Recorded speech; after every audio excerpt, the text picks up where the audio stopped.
But why was she there in the first place, eh? I mean, it wasn't because of Bev's brother. Not really. It was because of Peter and what he did. Peter was innocent. Have you forgotten about the affair?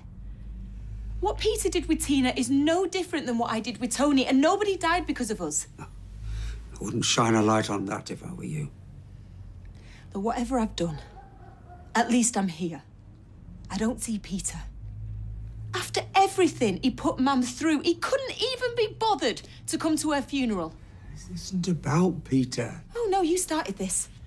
Well, if you want to empty the laundry basket, bring it on. Let's get it all out. All I wanted today was the chance to grieve in peace. You're gonna rob me of that on top of everything else? Peter! I'm so sorry, Dad. Never mind that. Where have you been? Look, don't start, OK? I've had a nightmare. First off, there was a power failure just outside Leamington Spa for 3 hours. And then the train in front broke down at Stokesholm. Another 2 hours just sitting there, so please. Do you know what? Most folk could have the sense to come up the night before. Not that it was out important or anything. You're here now. That's all that matters. We'll have to nip and see Si later. Oh, well, that's just great. Only been back a minute and you're running off. Hey, he's my son. Yeah? Yeah. And you're his son. You're welcome to him after today. What are you talking about? I've buried my mother. My mother? And he has a go at me. What I said was a long time coming. Well, not as long time coming as he was. Oh, no, but everything's forgiven for the prodigal son. Leave it, Tracy. This isn't the time. Yeah, well, somebody should have told him that. He's been on at me all day. Well, I don't need it. Not today. I came home from my wife's funeral to find you and your ex cavorting in my living room. Cavorting? We weren't cavorting. Hang on, just wait. Who are we talking about here? Robert Preston. When did he get back in touch? Today. Oh, well, you can get off your high horse because I remember how you spent your wedding night. Your mum was buried today. Has that just bounced off you? Has he not registered with you that this is bigger than you and your petty little jealousies? You have no idea how I feel. Oh, well, I'd never guess, that's for sure. You'd seem the same self-centered Tracy you always were. Oh, well, you're still the perfect son. Where'd you get off, Peter, lecturing me? You know what? I had hoped today of all days you might be able to break the habit of a lifetime and just think about somebody but yourself for once. But then again, you couldn't do it when Deirdre was alive. Whoa. I've had this from him, do and I can now? take it from him, just. Yeah. But not from you. Because you caused Deirdre as many sleepless nights as I did. Listen to yourself. What are you talking about? It's not a competition. No, you're right! It's not a competition! Unbelievable. Because she was my mother, my flesh and blood, and you two don't have an idea how I feel. Neither of you. Ken never struck me. This is not doing anybody any good, is it?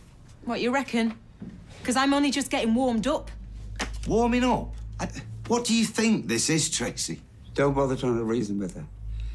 She'll just do whatever suits her, regardless of the consequences for those fool enough to care about her. Yeah. Well, if I do exactly what I want, it's because I've learnt from the best, the very best. Don't. Don't do this. Not now, not today. Why not? Because he hasn't spared my feelings. No, Dad, you wanted to give somebody a good kicking and I was the closest thing to hand. If you think this gave me any satisfaction... Oh, no, Dad, you went outside the house for that, didn't you? Talk about being a flaming hypocrite. I mean, what was her name again? Ah, Wendy Crozier. And what about that love boat down the canal? Martha, wasn't it? Just leave it, Tracy. Everybody in this family's made mistakes. Everybody. Are you talking about my mum? Oh, well, who's being disrespectful now? I'm just saying. Well, don't say! Saying. Because if she did play away from home, it was better than playing in here, wasn't it? I mean, why she ever came back to this poky little house, I have no idea. Him sat in that chair with his cosy cardigan and your cryptic crosswords. Yeah. Mike Baldwin must have seemed so much more exciting.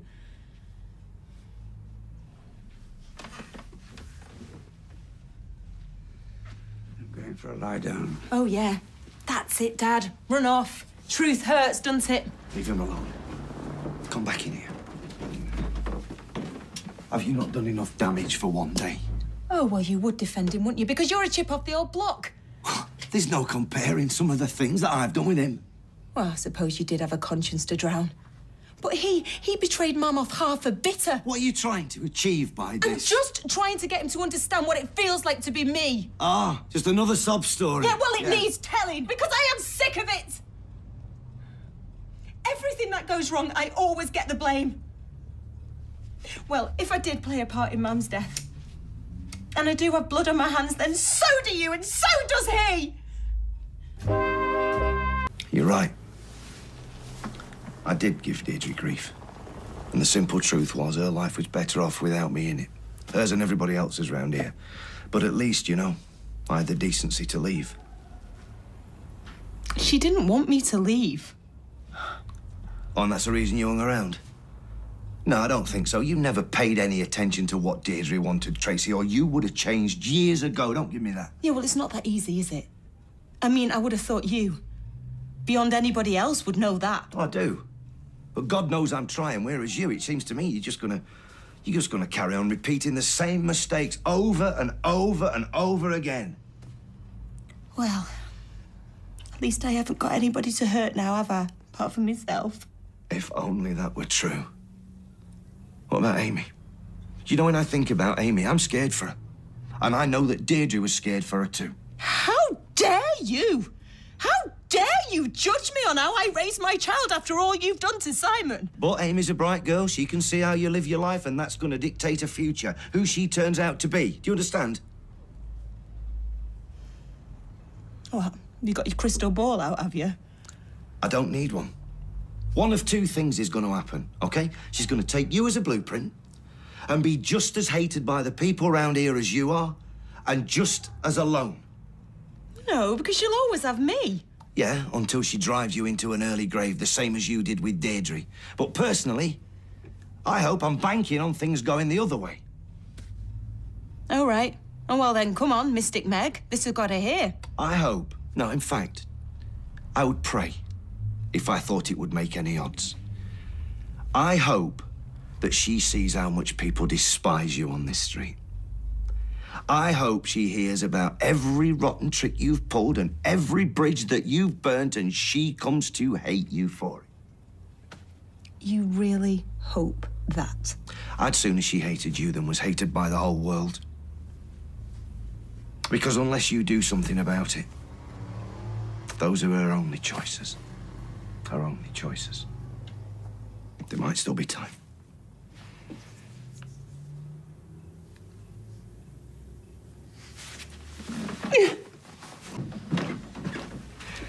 You all right, Dad? Better for the rest. Thank you. Dad, I'm sorry. I really am. I think we both said things that were better left unsaid. No. No, I deserved it. Every word.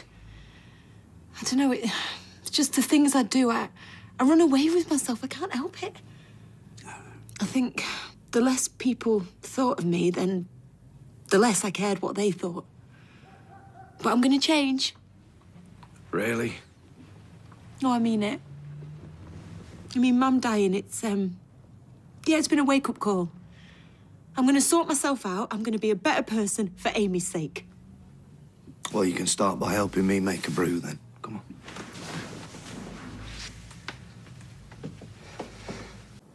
I keep thinking she's gonna walk in that door, you know, wafting a cigarette smoke about, singing the wrong lyrics to some song. Do you know what I used to love?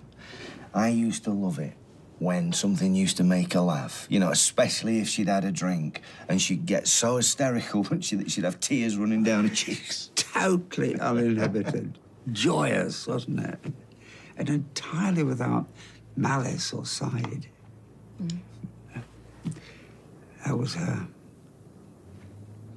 Hey. She was dead serious about these, though, weren't she? Even if nobody else was. I never saw her use that ashtray. I thought it was a bowl. It's an egg cup, actually. That's an egg cup? Yeah. I'd like to see the chicken that laid an egg that big. Oh, she knew there were pants, really. But she didn't give up. No matter what anybody said about her. Yeah, I reckon there's a lesson there somewhere.